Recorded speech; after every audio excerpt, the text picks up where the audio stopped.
এর সাথে সাথেই আমরা মেসেজ পাওয়ার সাথে সাথেই আমাদের নিয়ারেস্ট ফায়ার স্টেশন লালবাগ সেটাকে আমরা মুভ করাই।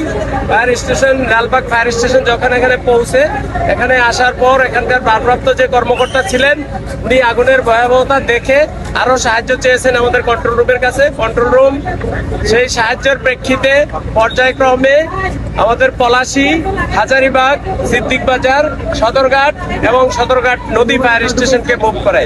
এই 6টা স্টেশনের মোট 11টা ইউনিট এখানে মুভ করে আমাদের নদী ফায়ার স্টেশন সহ।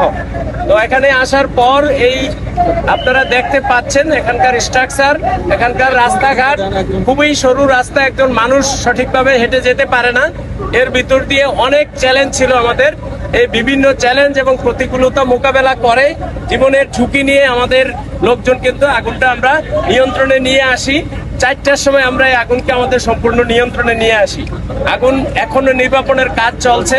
আমাদের লোকজন, আমাদের ফায়ার ফাইটাররা এখনো ভিতরে আছে, তারা কাজ করতেছে। অগ্নি নির্বাপন শেষে আমরা টোটাল এলাকাকে সার্চ করব।